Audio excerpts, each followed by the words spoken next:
एक बार सभी साथी पुनः जुड़ेंगे।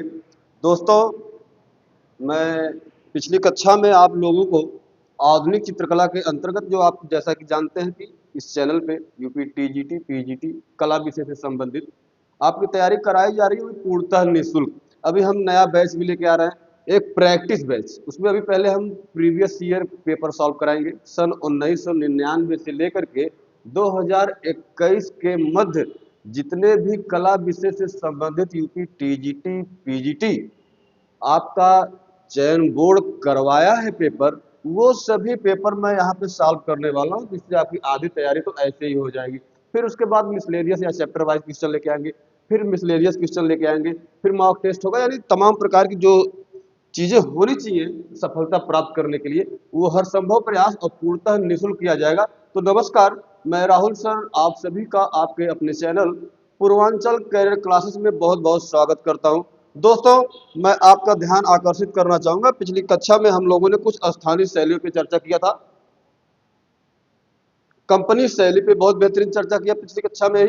कंपनी शैली का हमने 2 वीडियो बनाया था, 2 कक्षाएं, छोटी-छोटी कक्षाएं ली थी, जैसा कि आप लोगों को बहुत पसंद भी आया। अच्छा, बहुत अच्छी क्लास, बहुत बेहतरीन क्लास, बहुत अच्छे एथेंटिक कंटेंट के साथ प्रस्तुत किया जा रहा है। आप लोग बिलीव करिएगा, विश्वास करिएगा, इससे बाहर कुछ पढ़ने की ज़रूरत नहीं है। जितना इस चैनल पे आपको मैटर प्रोवाइड किया जा रहा है, पढ़ाया जा रहा है, उतना आपके लिए सफिशिएंट है, मतलब पर्याप्त। कहने का मतलब ये है, एकदम पर्याप्त है। तो आइएगा, हम आज की कक्षा शुरू करते हैं और बहुत ही महत्वपूर्ण बिंदु आज मैं लेकर आपके सामने उपस्थित हूं। राजा रवि वर्मा, एक महानायक के रूप में आप इन्हें जान सकते हैं भारतीय चित्रकला के, आधुनिक चित्रकला के अंतर्गत स्टार्टिंग पीरियड में। कंपनी शैली में भी अभी हम चर्चा करेंगे इनका, कि इसलिए हमने कहा कि ये भारतीय चित्रकला के महानायक के रूप में इन्हें जाना जा सकता है। बहुत ही अपार सहयोग, बहुत ही महत्वपूर्ण सहयोग इनका कला के क्षेत्र में रहा है। बहुत ही महत्वपूर्ण नाम है दोस्तों, राजा रवि वर्मा। ऐसा टीजीटी पीजीटी का आज तक कोई पेपर ही नहीं बना जहां से राजा रवि वर्मा से 2 क्वेश्चन 3 क्वेश्चन न पूछे गए हों। तो यहां से क्वेश्चन पूछे ही जाते हैं। राजा रवि वर्मा, राजा रवि वर्मा बहुत महत्वपूर्ण नाम है। इस नाम को आप लोग बखूबी से जानते होंगे, हमारे सभी भाई बहन सभी को पता होगा राजा रवि वर्मा के बारे में। आज इन्हीं के बारे में हम पढ़ने वाले हैं। यहाँ से आपका कम से कम मिनिमम 2 क्वेश्चन तो कंफर्म होने वाला है। जितना पढ़ाया जाएगा उससे ज्यादा आपको पढ़ने की कोई आवश्यकता नहीं ना, बस आप लोग ध्यान से जितना बताया जाए उतना ध्यान से पढ़िए और क्लास को अंत तक देखिए। हमारे जो नए भाई बहन हैं, यदि चैनल को सब्सक्राइब लाइक नहीं किया है तो वो लाइक लाइक या सब्सक्राइब शेयर भी कर सकते हैं, और जिन लोगों ने कर लिया है उनको तहे दिल से बहुत बहुत धन्यवाद। हम बात करेंगे राजा रवि वर्मा की। दोस्तों, हमने जैसा कि बताया कि ये नाम अपने आप में बहुत बड़ा है, बहुत ही महत्वपूर्ण है। आप देखेंगे, सबसे पहले मैं बात कर लेता हूं इस महान आदमी की, महान आत्मा के जन्म के बारे में। इनका जन्म कब हुआ, इनका जन्म कहाँ हुआ, यानी स्थान, जन्म स्थान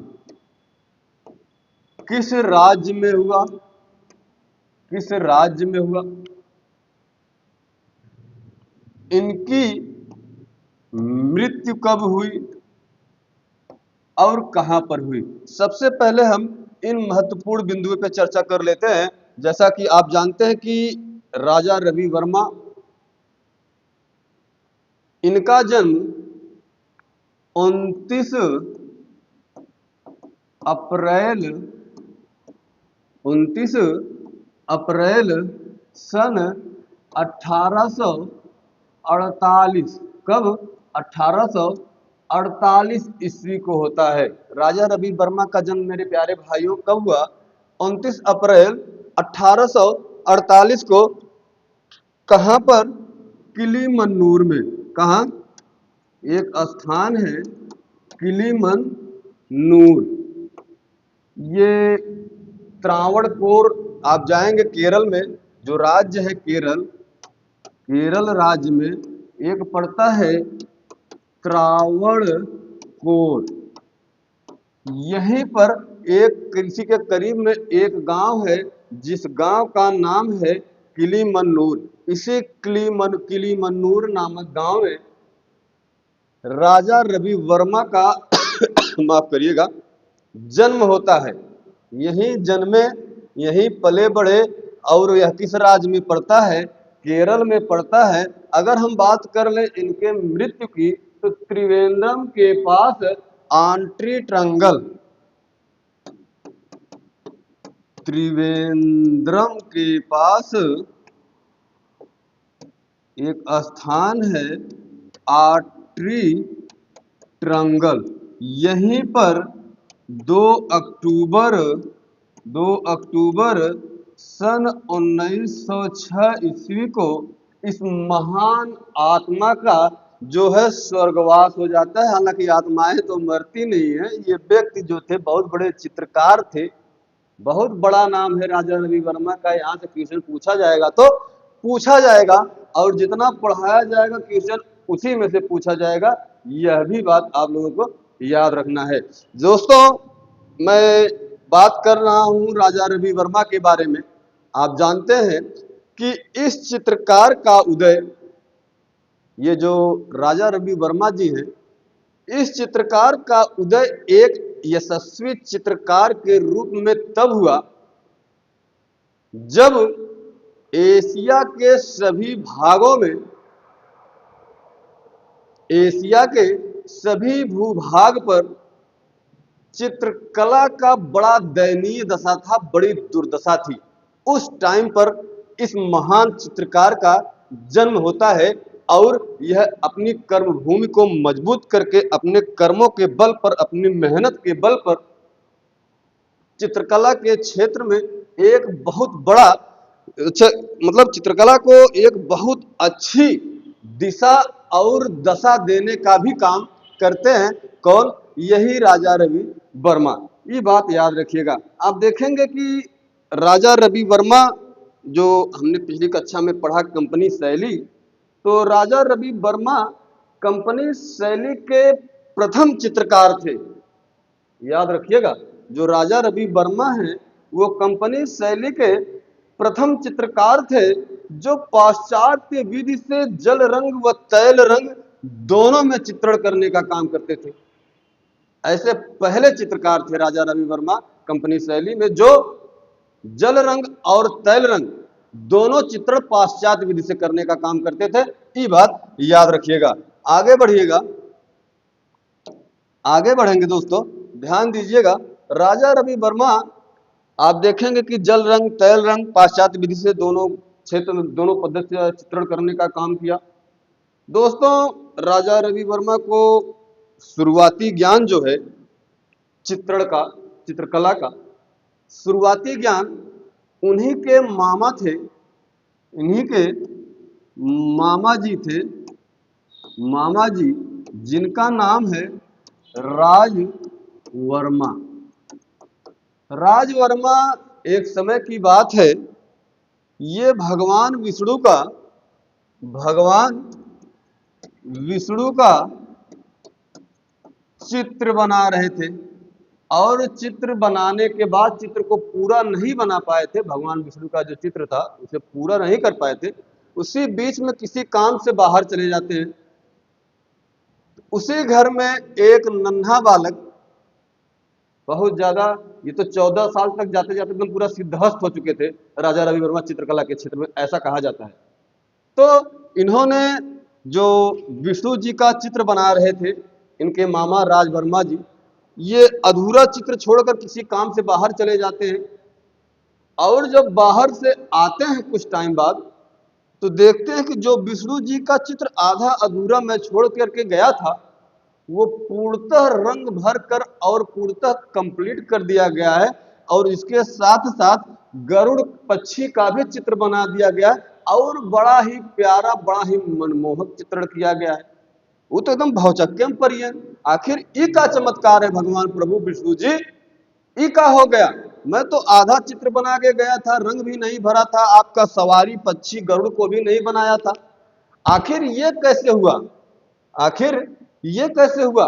तब पता चला कि ये जो उनका भांजा है, जिसका नाम राजा रवि वर्मा है, उसी ने उस चित्रण को, जो अधूरा चित्र था विष्णु जी का, उसको पूरा किया, उसमें रंग भरा, और रंग भरने के साथ साथ वहीं पर गरुड़ पक्षी का भी चित्र बना दिया। तो बड़ा ही अच्छा रहा। तुमको कहा जाता है कि शुरुआती ज्ञान जो है, शुरुआती जानकारी कला के क्षेत्र में राजा रवि वर्मा को उनके मामा राज वर्मा से ही मिला। किससे मिला? राज वर्मा से ही मिला। यह बात याद रखिएगा। चलिए, और अगर एक बड़ा ही अच्छा नाम है इनके गुरु का, इनके एक गुरु भी रहे हैं, बड़े अच्छे गुरु रहे हैं इनके, जिनका नाम है इनके गुरु का, जिनके राजा रवि वर्मा जी जो है, इनके गुरु के अगर नाम की बात किया जाए तो आलमगिरी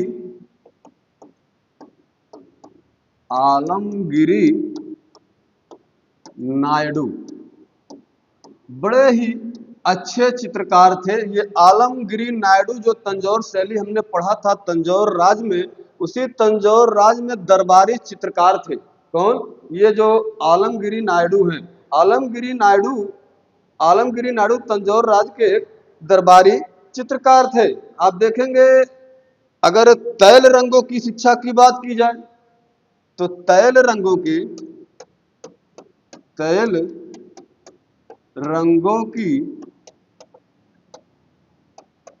शिक्षा की अगर बात की जाए, राजा रवि वर्मा को किससे प्राप्त होती है? तो जैनसन, थियोडोर जैनसन, बड़ा ही महत्वपूर्ण नाम है भैया। थियो जैनसन, ये भी इनके गुरु हैं। इनसे इन्होंने तैल रंगों की शिक्षा प्राप्त की है। कौन? राजा रवि वर्मा। एकदम कंफ्यूज नहीं होना है, बहुत स्पष्टता के साथ मैटर क्लियर किया जा रहा है। आपको पूरा बहुत बेहतरीन तरीके से पूरी कक्षा को देखना है, पढ़ना है और समझना है कि पूछ ले क्वेश्चन कि राजा रवि वर्मा को तैल रंगों की शिक्षा निम्नलिखित में से किससे प्राप्त हुई? यही जैनसन साहब हैं। इन्हीं से तैल रंगों की शिक्षा इन्हें प्राप्त होती है। किन्हें? राजा रवि वर्मा को। आपसे पूछ ले इनके गुरु का क्या नाम है, तो आप सीधा सीधा बताइएगा आलमगिरी नायडू, जो कि तंजौर राज के दरबारी चित्रकार हुआ करते थे। यह बात आपको एकदम टोंगा में गठिया ले रखो, इनमें कौनो समस्या ना होनी चाहिए। चला, अब देखेंगे ये जो राजा रवि वर्मा है, एक अच्छे घर परिवार से थे। आर्थिक स्थिति, सामाजिक स्थिति सब कुछ बेहतर थी, अच्छी थी समाज में उस टाइम इनके परिवार की। इनका जो है संबंध, बड़ा घनिष्ठ संबंध उस समय राजघरानों से रहा। उस समय इनके घर का, इनका संबंध वहां के राजघरानों से बड़ा घनिष्ठ संबंध रहा, जिसका कारण यह भी है, आप देखेंगे कि जब ये चित्रकारी करना शुरू करते हैं, प्रारंभ करते हैं राजा रवि वर्मा, इन्होंने सर्वप्रथम उन्हीं राज परिवारों का ही चित्रण किया। कौन? यही जो आपके राजा रवि वर्मा है, सर्वप्रथम इन्होंने राज परिवारों का चित्रण किया, उनके परिवारों के चित्र बनाए। देखिए सर, आप एक चीज जान लीजिए कि राजा रवि वर्मा ने भले ही चित्रण का काम यूरोपीय पद्धति में किया, राजा रवि वर्मा ने भले ही चित्रण का कार्य यूरोपीय पद्धति में किया, परंतु इनके जो विषय रहे हैं वो भारतीय धार्मिक, पौराणिक, सामाजिक, ऐतिहासिक ही रहे हैं। यह बात को आपको पूर्णतः याद रखना है, किसी भी प्रकार की कोई समस्या न होने पाए। आगे आप देखेंगे कि जो राजा रवि वर्मा हैं, आगे देखिएगा कि राजा रवि वर्मा जी जो हैं, इन्हें इनकी चित्रकला से खुश होकर, इनकी इतनी बेहतरीन चित्रकला थी कि लोग झूम उठते थे, मंत्र मुग्ध हो जाते थे इनकी चित्रकारी को देखकर। इनके द्वारा बनाए गए चित्रों पर इन्हें कई प्रकार के सम्मान पुरस्कार भी मिले। जैसे जैसे एक बड़ा ही प्यारा चित्र है, एक बड़ा ही प्यारा चित्र है कि नायर महिला बालों में चमेली का फूल गूंथते हुए। क्या है चित्र? नायर महिला बालों में चमेली का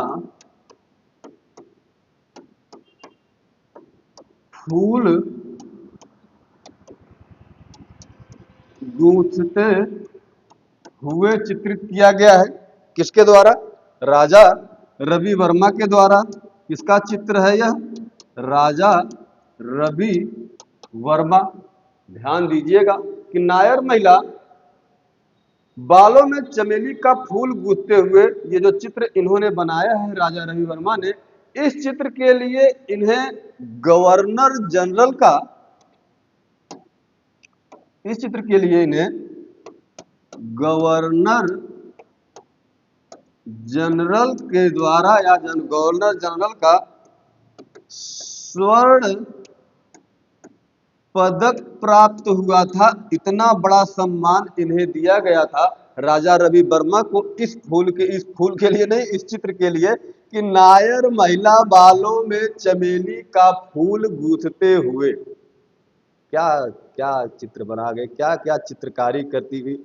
या खुदा, ऐसे चित्रकार, ऐसे फनकार, फनकार तो नहीं कह सकते, लेकिन चित्रकार मैं राजा रवि वर्मा को जब पढ़ता हूँ, जब मुझे याद आते हैं, पता नहीं क्या हो जाता है मुझे, मैं पूरी तरह खुद मंत्रमुग्ध हो जाता हूँ। क्योंकि इनकी जो कलाएं हैं, इनका जो चित्रण पद्धति है, इनका जो कार्य है चित्र के क्षेत्र में है, चित्रकला के क्षेत्र में, अत्यंत ही सराहनीय है। बहुत बड़ा दोस्तों काम किया है इन्होंने। तो इस चित्र के लिए इन्हें स्वर्ण पदक प्राप्त हुआ, याद रखिएगा। आगे देखेंगे कि 1880 में इन्होंने जो पुणे में अपनी चित्रकला की, अपने चित्रों की एक प्रदर्शनी लगवाई। कब? सन 1880 ईस्वी में। याद रखिएगा डेट को, सन को याद रखिएगा। इन्हें गायकवाड़ स्वर्ण पदक से भी नवाजा गया। याद रखिएगा, गायकवाड़ स्वर्ण पदक से नवाजा गया। जो मुंबई में पड़ता है, महाराष्ट्र में पुणे, वहां पर इन्होंने अपने चित्रों की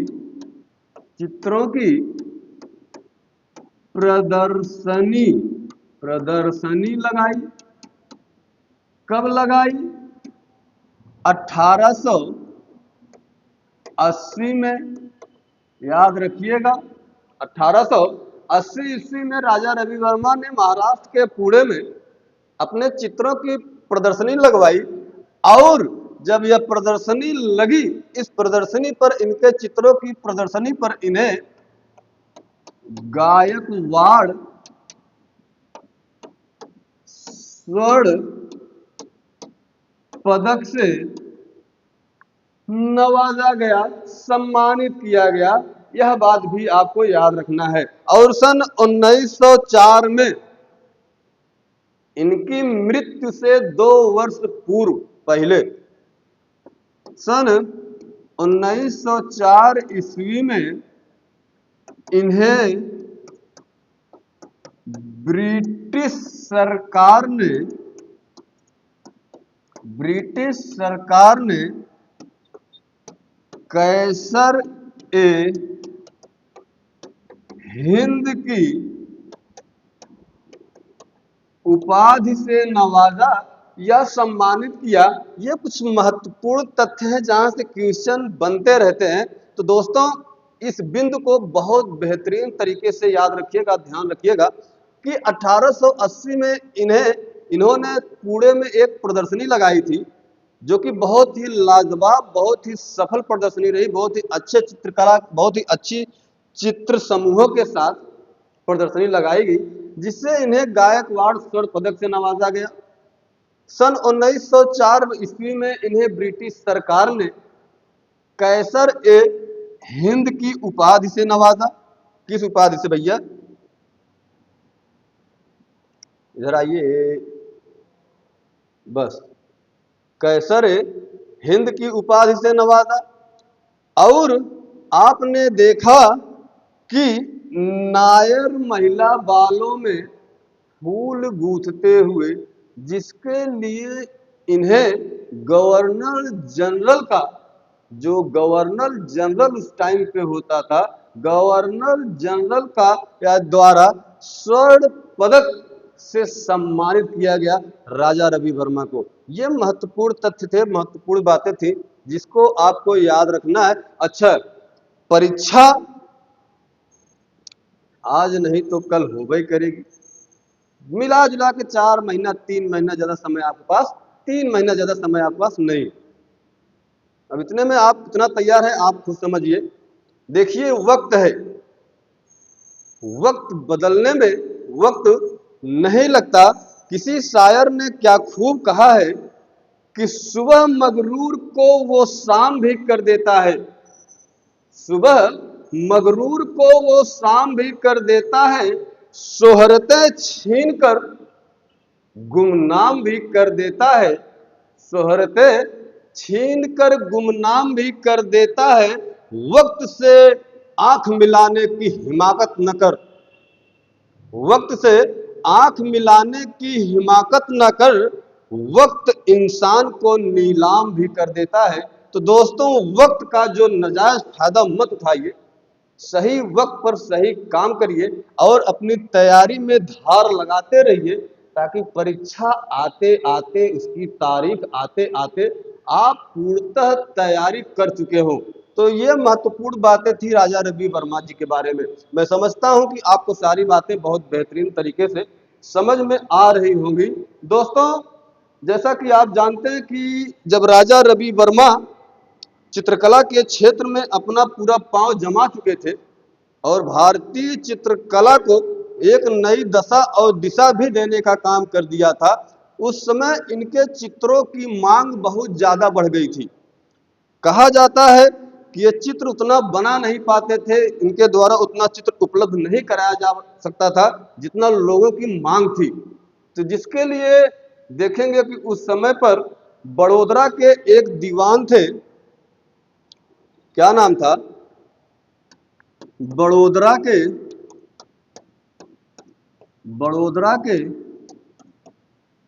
एक दीवान थे जिनका नाम है माधव राव। जिनका क्या नाम है? माधव राव। इन्हीं के सहयोग से राजा रवि वर्मा, जो माधव राव थे, कहाँ के दीवान थे? बड़ोदरा के दीवान थे। इन्हीं माधव राव के सहयोग से राजा रवि वर्मा ने, आप देखेंगे कि 1894 ईस्वी में, कब? 1894 ईस्वी में लिथोग्राफिक प्रेस की स्थापना करते हैं। किसके सहयोग से? इसी माधव राव के सहयोग से। कब दोस्तों? सन 1994 ईस्वी में। कब? 1994 ईस्वी में। अच्छा, कहां पर? आप देखेंगे कि जो मुंबई में एक स्थान है घाट कोपर, इसी घाट कोपर नामक स्थान में सन 1894 ईस्वी में बड़ोदरा के दीवान रहे माधव राव के सहयोग से राजा रवि वर्मा ने, आप देखेंगे कि लिथोग्राफिक प्रेस की स्थापना कर देते हैं। और जब स्थापना हो जाती है तो यह अपने चित्रों की अनेक प्रतिलिपियां छपवाने लगे। और जब लिथोग्राफिक प्रेस के सहयोग से अनेक प्रकार के जो राजा रवि वर्मा के चित्र थे, अब प्रेस के माध्यम से बड़ी संख्या में छपने लगे, तो चित्र सस्ते बिकने लगे। यह मामला पहुंचा यहां तक कि इनके चित्र गांव-गांव, घर-घर तक पहुंचने लगे, जिनसे इनका जो राजा रवि वर्मा का जो पहचान थी, वह सामान्य जनमानस में पूरी तरह एकदम फैल गई, एकदम विख्यात हो गई राजा रवि वर्मा। इस बात को, इस डेट को आप 1894 मुंबई में जो घाटकोपर नामक स्थान है, दीवान माधव राव के सहयोग से इन्होंने जो लिथोग्राफिक प्रेस की स्थापना की, इस बतिया चूंकि पूछा हुआ क्वेश्चन है, ये क्वेश्चन पूछा हुआ है, इसको बहुत बेहतरीन तरीके से आप लोग याद रखिएगा। अच्छा, राजा रवि वर्मा के बारे में अगर बात की जाए तो मैं समझता हूं कि इससे ज्यादा कुछ और है नहीं आपको पढ़ने के लिए, इससे ज्यादा कुछ और पढ़ने की जरूरत नहीं है। राजा रवि वर्मा के कुछ महत्वपूर्ण 50-60 मतलब कम से कम 50 तो चित्र ऐसे हैं जिनको आपको जानना चाहिए। 50 चित्र ऐसे हैं जिन्हें आपको जानना चाहिए, तो इनके चित्रों की संख्या बहुत ज्यादा है। अच्छा, महत्वपूर्ण चित्र कम से कम 50 चित्र हमको तो पढ़ने पड़ेगा इनके बारे में। तो अगली कक्षा में मैं सोच रहा हूँ कि इनके जो 50 या 55-60 जो भी महत्वपूर्ण चित्र हैं, उनको मैं अगली कक्षा में एक अकेले वीडियो में लेकर आऊँ। पर्टिकुलर केवल इनके चित्र होंगे। यहाँ तक इनके बारे में, इनकी जानकारी जो थी, इनके बारे में हमने जो पढ़ा है, ये हमारे लिए बहुत ही पर्याप्त मैटर है। इससे ज़्यादा कुछ पढ़ने की आपको बाहर से आवश्यकता नहीं है। तो दोस्तों, आज कक्षा को यहीं तक रखते हैं। तब तक के लिए आप पढ़ते रहिए, व्यस्त रहिए, मस्त रहिए। धन्यवाद।